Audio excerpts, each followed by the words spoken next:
Okay, sir. Okay. Okay, then. So let me introduce myself. I'm S. Deepak Varman. I'm preparing for UPSC Civil Services, and I'll be handling your polity classes for this session. So I've been handling the polity for the last two batches also. So feel free to contact me if you have any doubts or if at all you need any support or any help. Right. So first of all, we'll hear from you guys. What do you think about polity and what do you think polity is? So I want this to be an interactive class, right? So polity So is to study about the government and policies. yeah, obviously. So it is what we are going to study, right? So we'll study what the constitution is. Actually, the constitution is the basic structure of the Indian government or the Indian governance itself. So no one is above the constitution.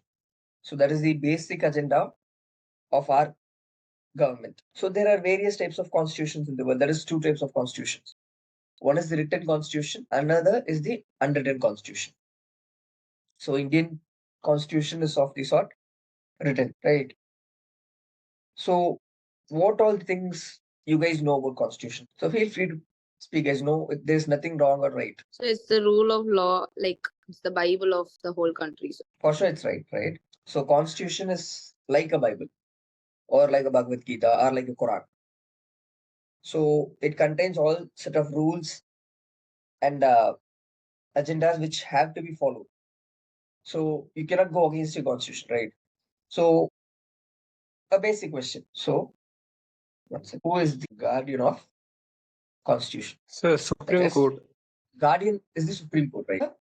Or the father of the constitution is B.R. Ambedkar. Yes, sir. Yes. Yeah. So Supreme Court is the guardian of the constitution, because when the governments or when the legislature or the executive violate the constitution, it is the Supreme Court which comes into the play and makes that particular article or law unconstitutional and not valid. So obviously it is the Supreme Court which has the power to make a law or article unconstitutional, right? This is the basic things. So I want to know whether is there someone who don't have any knowledge of this thing. So please feel free to say this, because or else if you're feeling shy to say it in the open class, you can just message me privately in the Zoom meeting also. I hope everyone has a basic knowledge about this thing, right? Okay, then we'll continue. So that is what polity is. So I have not included a chapter in this PPT. That is history of Indian Constitution. So how far has your history classes progressed? I want someone to answer me. How far has your history class gone? Or has it been started or not? Sir, I think only geography classes are going on. Okay. Sir, till now the history class hasn't started. Sir. Okay, then no problem. So history of Indian Constitution deals with all the charter acts, then the government of India. So these two set of acts form the basics of Indian Constitution. So we all must have heard in the schools or somewhere the Government of India Act. So this is the basic structure or the basic set of rules which have been followed while making the Indian Constitution. That is, maximum of the rules and articles have been cut, copy, paste from the Government of India Act of 1935. So you need to learn this chapter. You'll be taught about these acts and other things in your history class. If at all you guys are not taught, or if it's skipped in the history class, for sure it will be taught, but it will not be taught in an organized way, right? So if at all it is not being taught there, or if it is being skipped, let me know. I want someone to please inform me so as I can take this chapter, because this chapter is important for you in the perspective of history as well as polity, because you can expect a question every year from this one chapter alone. Right? Be it any exam, be it CDS or be it NDA or be it UPSC, civil services or everywhere, that one chapter holds a key question. So I want someone to inform me once the history class has started. In modern history, these things will come on, and if it is not being taught in a separate way, please inform me. Right? Just give me a minute. Okay. So first we'll see about the making of the constitution. We were given the option of becoming a dominion of UK, that is the British, right? But our leaders didn't accept this status. They wanted complete independence. So while going for the complete independence and self-governance, because complete independence obviously means we have to rule ourselves, right? So in that path, we required a constitution which will govern ourselves or which will give guidance or so on. So obviously there was a drafting committee which was set up on the chairmanship of Dr. B.R. Ambedkar on 29th August 1947. So if you ask me whether you need to remember these dates and so on, so it's not required, right? Quality is not why they check your memory power or not. It's about how well you understand the subject. So you need to remember these chairmans and other stuff, but not the actual dates of these things. But you need to remember this date, 26 November 1949. I'll tell you why. So a drafting committee was set up by on the head chairmanship of B.R. Ambedkar. So they went from country to country collecting the positive things from each constitution. So our constitution was not made in a creative manner. It was obviously made in a creative manner, but it was not our own thinkings. So our constitution contains various features which have been borrowed from the constitutions from around the world. For example, we have borrowed certain provisions from the USSR constitution, from the Canadian constitution, from the German constitution, from USA constitution. So we have borrowed from every part of the world because our drafting committee members were sent throughout the country, throughout the world, in order to collect the things which are suitable for our people. So that is why the drafting committee was set up, and that was the role of the drafting committee to be performed. So the drafting committee, after a period of 2 years, they came up with a constitution, right? A constitution which was prepared by them was adopted on 26 November 1949. Thus, 26 November is celebrated as the Constitutional Day. So this can be a potential question, right? Dates and events. So like they ask when is the Kargil Divas. This can be a question also. So 26 November is the Constitutional Day. So there were 284 members actually signed the Constitution. So please note, 26 November, we adopted the Constitution, 1949. But the Constitution came into force on 26 January 1950. That is why we celebrate 26 January as a Republic Day. So it was adopted on 26 November. It came into force on 26 January. So that is the only difference. So as I mentioned, we have borrowed features from all over the world, right? Right from Britain, USA, France, Australia, USSR, German, Japan, Canada, South Africa, and Ireland. So we have borrowed certain features and particular features from all over the world, right? So thus, Indian constitution is a unique one. I have mentioned two types of constitutions, written, so other one is handwritten. So there are two types of constitutions. Examples for written constitution is our constitution, that is Indian constitution, and US constitution is also an example. So unwritten constitution example is Britain constitution. So they don't have any set of books calling it as a constitution. They have a set of rules which can be changed from time to time. That is why a famous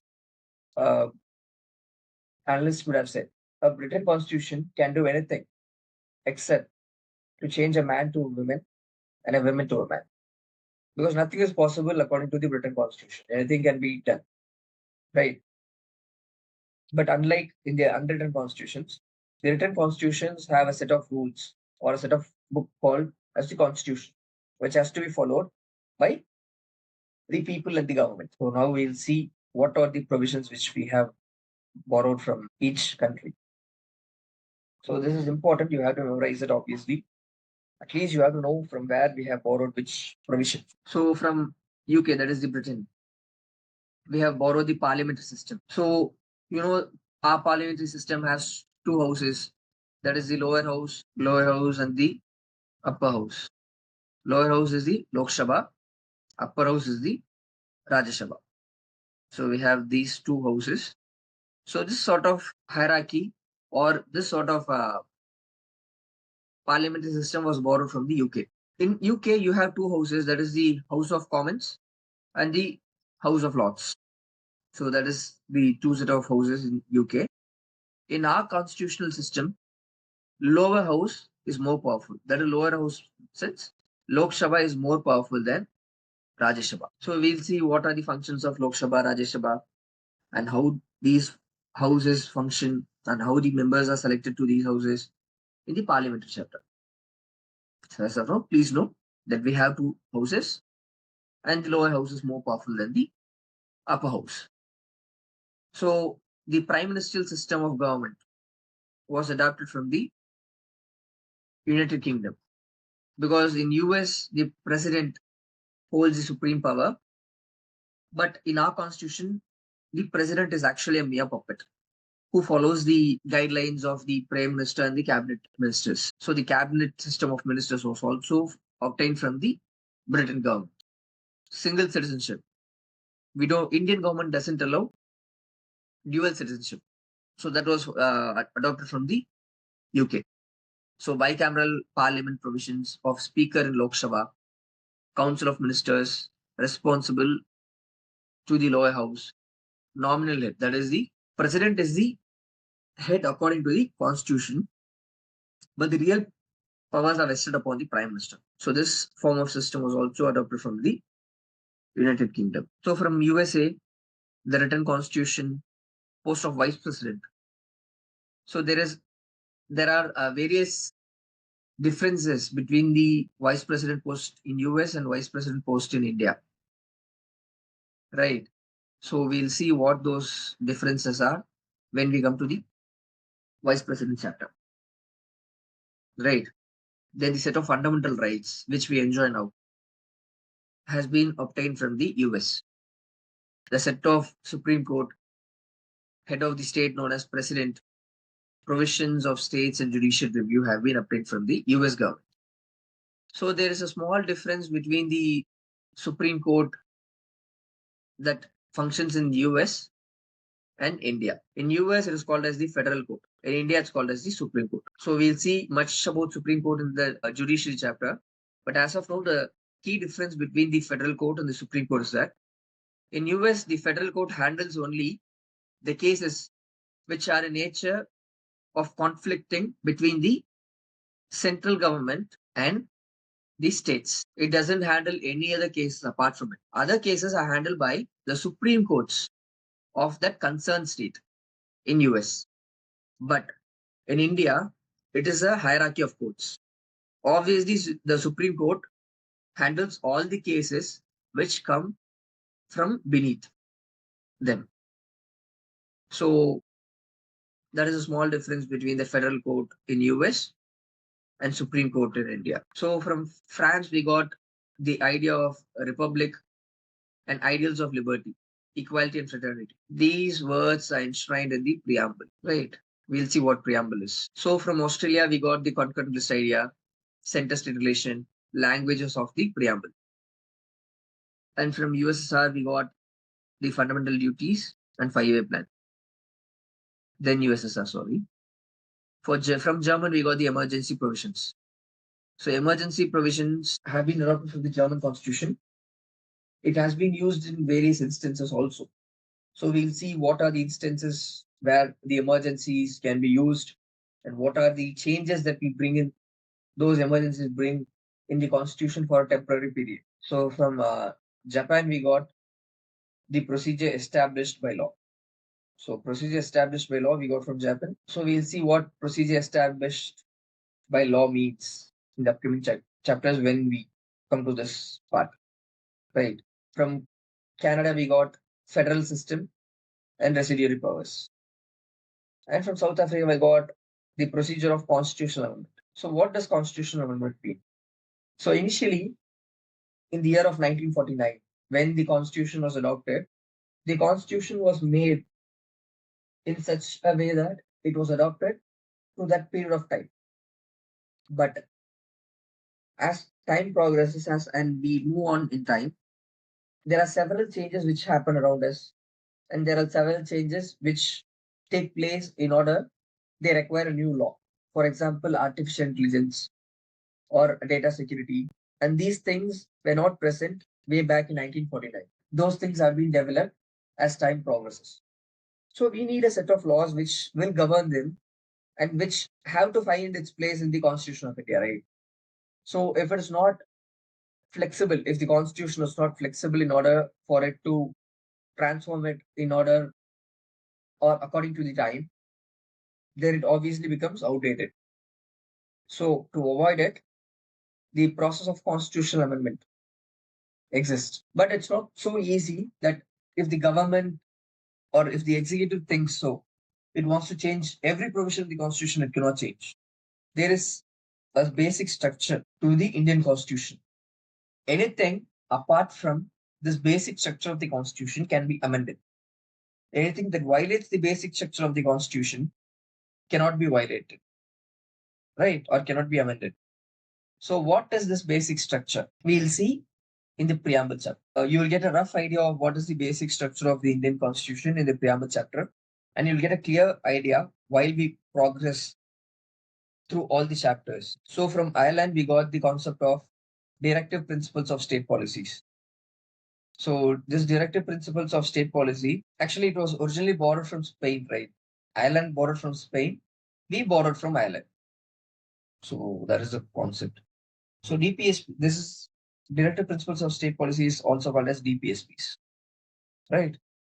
So this DPSP holds a significant value in the Constitution of India because you will see why in this chapter, right? This was the ideologies of our constitutional makers that they wanted us to follow or the upcoming governments to follow because they didn't have certain resources or other funds related things during the enactment of the constitution in order to implement these DPSPs. These DPSPs are like guidelines to the upcoming governments which has to be followed.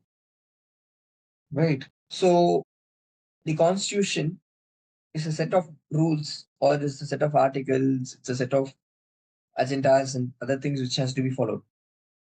But is it given in such a manner that it is not organized? No. It is organized properly in a clear manner where it's like you have an index in a book, right? So that is how the Indian constitution is also. So it is separated into schedules. So it is divided into schedules, parts, and the articles. That is, the articles are segregated into schedules and parts, right? So the Indian constitution has 12 schedules, but you have to memorize these 12 schedules, and it has 20. It's not required for you guys to memorize these 22 parts. Just get to know what are there in these parts, and nothing more than that is enough, right? And there are a set of 448 articles. Initially, when the 24 parts, I'll just confirm this 24 or 22. I'll let you know. Sorry, we have 25 parts, right? Now we have 25 parts, 12 schedules, and 448 articles. So initially, when the Constitution was enacted in 49, there were no 12 schedules or 25 parts or 448 articles, right? So initially, there were 8 schedules, 22 parts, and 395 articles. So this was the actual number of articles, schedules, and parts which were present. As time progressed, as I said, through constitutional amendment, certain schedules were added, certain parts were added, certain articles were added, certain articles were deleted, right? So these things were carried on. And as a result, today we have 12 schedules. So these schedules are like an index, you can say as an index or anything, which the articles have been segregated under these 12 schedules in order for you to easily segregate them. Yes, sir. So the 12 schedules are mentioned here. Okay, we'll see what these schedules are. So the first schedule is list of states and union territories. Under this schedule, you will have the list of all states, union territories, which prevails or which exists under India. Okay, so that is what the first schedule says. And the first schedule contains, this is just for your information because you can say this exactly for the first schedule. For the other schedules, you don't have any articles specifically. So Article 1 to 4 is contained in the first schedule. Article 4, okay, I'll tell you while we come to the union territories chapter. No need to overload you guys at this point. So the second schedule says about the salaries of president, governors, chief justices, judges of High Court, Supreme Court, the control and auditor general. So the second schedule specifically holds the emoluments of the governors, presidents, chief justices of high courts, judges of high courts, Supreme Court judges, and the control and auditor general. That is these guys are called as the executives. Okay, so their salaries are mentioned in the second schedule. So what the third schedule holds? It holds the form of oaths and affirmations. These oaths and affirmations are for president, governors, chief justices, judges of high courts, the prime minister, chief minister, then the council of ministers. So all the oaths and affirmations are mentioned in the third schedule. So fourth schedule holds the allocation of seats for each states in the Rajya Sabha. The Rajya Sabha is the upper house, right? So how the seats of Rajya Sabha are distributed amongst the Indian states is mentioned in the fourth schedule. So the fifth schedule contains the areas administered under the scheduled areas and tribes. The areas administered and controlled by the scheduled tribes. That is the areas which are mentioned as the scheduled area is enacted in the fifth schedule. So the sixth schedule is also similar to the fifth schedule, but it administers the tribal areas only in Assam, Meghalaya, Tripura, and Mizoram. So these four states, tribal areas, the administration and other things are mentioned in the sixth schedule. And nothing other than these four states is mentioned. So please note the difference between fifth and sixth schedule. Right. The seventh schedule gives the allocation of powers between the union states. Right. You guys must have known this previously. There are three lists. That is the union list, state list, and concurrent list. Because I know you guys you must have heard about the farmers' protest. Can someone say what was the clash between the central government and the state government? Guys, you can say there's nothing wrong, right? Again. So the policies introduced by the central governments are not applicable for the state governments. And the funds it's not actually in that way. Someone can try. Anyone? Come on, guys, nothing wrong in trying it. Okay. So agriculture being a state list, right? The union cannot make rules on the state list by itself without consulting the states or without the state's permission. Time, the rules were made by the central itself. So that is why there was a lot of opposition while the agriculture bill was passed. So there are three set of lists. So that's the main thing here. So 97 subjects in union list, 66 subjects in state list, and concurrent list has 47 subjects. You don't need to memorize these number of subjects at all, right? But you need to know which comes under which. like defense comes under the union list, telecom comes under the union list, foreign affairs comes under the union list, right? Agriculture comes under the state list. So railways comes under the union list. So these are things, set of things which you have to know. You need not know all the 97 subjects, but you need to know what are the relevant things which are there.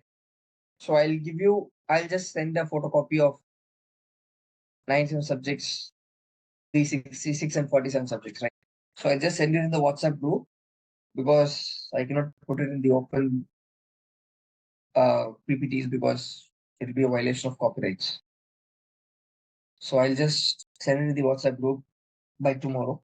If I've not sent it, please someone remind me to send those lists. So next is the 8th schedule.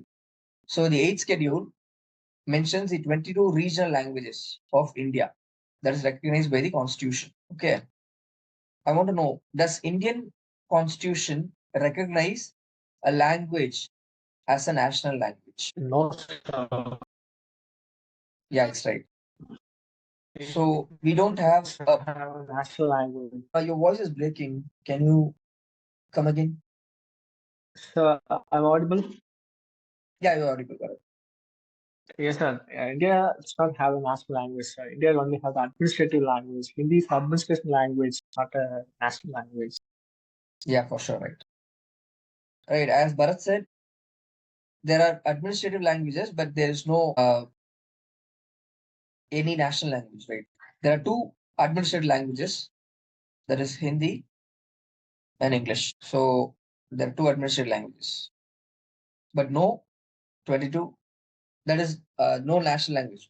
There are 22 regional languages which are recognized by the Constitution itself. So please know which are the last 4 languages added. It is not added in the recent past, but the last 4 languages started, or the chronology of languages which was added. Okay, I'll send you those too. The 9th schedule speaks about the provisions that was added by the first constitutional amendment.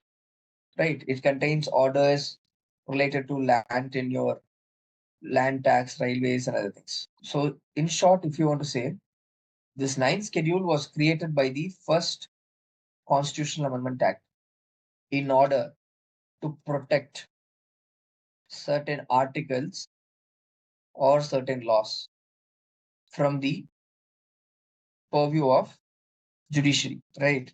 This 9th schedule was specifically created in order to put those articles and laws which the government thinks it is important and protect it from the judicial review. Any article or anything which is placed under the 9th schedule cannot be questioned by the judiciary. This was the case before 1973. Any law that is, I'll tell you about more about this year and why this year was marked. Because you guys must have heard about the Keshav and the Bharti case. Right? Case became a landmark case in the Indian constitutional history or the Indian judicial history itself. So that changed this 9th article. So 9th schedule. So as of now, in today's context, any law or article that was placed under the 9th schedule before 1973 cannot be questioned by the judiciary. But any law that has been placed under the 9th schedule after 1973 cannot be hidden from the judicial review. It is subject to judicial review. Okay, we'll speak about this 9th schedule later on in detail. So next is the 10th schedule. It is called as the anti-defection law. So this anti-defection law was basically brought in to reduce the instability caused in the governments. That is due to political reasons. Because you guys know, everyone understands Tamil, right? Sir? Yes, sir. Everyone understands Tamil, or is there someone who doesn't understand Tamil? Okay, I hope everyone understands Tamil. So to reduce the political instabilities, this anti-defection law was brought in. Okay. So it is to prevent people from jumping from one party to another party in order, or a party might bribe the other party's MPs or MLAs in order to join them, right? So to reduce it, this anti-defection law was brought in. But if you ask the question whether this anti-defection law functions in an effective way, it's obviously not, right? Anything can be used in the favor of the ruling party. So the 11th schedule and the 12th schedule were added by the 73rd Constitutional Amendment Act, 1992. So these two are related to the local self-government. The 11th schedule contains the provisions of Panchayati Raj, and the 12th schedule contains the provisions of municipal corporations. These are the 12 schedules. You have to remember these 12 schedules. There's no way other. So here's a small trick which will help you guys to remember the 12 schedules of Indian Constitution. That's the tiers of OPM. T stands for the territory. That is the names of all the states and union territories of Indian Constitution or within the Indian Dominion. Then E means the emoluments that is given to the president, governor, vice president, judges, chief justices, control auditor general. So next is the A, affirmations, oaths and affirmations, or Rajya Sabha, seat allocation to each state is scheduled areas. Then O, other scheduled areas, that is of Tripura, Mizoram, Meghalaya, Assam, right? Then federal provisions, that is a 3 set of lists, union list, state list, concurrent list. O is the official languages, that is the 22 official languages. Land reforms, L, right? Then land reforms in the sense is a 9th schedule. Then 10th schedule. Why is it called land reforms in the sense that initially there was a land bill which was moved from fundamental rights to a legal right, right? That was challenged in the court, stating that initially owning a land was a fundamental right. So that is why it is called as land reforms. So defection, anti-defection law. So Panchayati Raj and municipal corporation, right? So this will help you guys to remember easy in a short manner. So we'll end the class here today. If at all you guys have any doubt, please put forward, or if at all you need any guidance or any support, or if you feel shy to ask your doubts in the class, you can just contact me through my WhatsApp, or you can just call me, no issues. Okay, let me know if you guys have any doubt, or if you have any issues or queries related to other subjects also, no issue, you can just put forward. Come on, guys. Sir, like, what is meant by residuary subjects, sir? Residuary subjects are the subjects which are not contained, which are not contained in all the three lists. As I mentioned in the class, there are certain things which evolve in time, and those things don't find its place in the Constitution originally. So thank you for asking this question, because I didn't mention this part there. So anything that comes under residuary list is under the control of central government. So, for example, artificial intelligence, then data security, then this drone related things. All these are new to our human kind, right? So these don't find their originality in either union list or state list or corporate list. So these set of things go under the central government because they are residual in nature, because they don't find their place anywhere in the three lists. So that is what residual means. Is it all clear? Yes, sir. Thank you. Thank you. Any other? No, sir. Okay then. So we'll end a class here.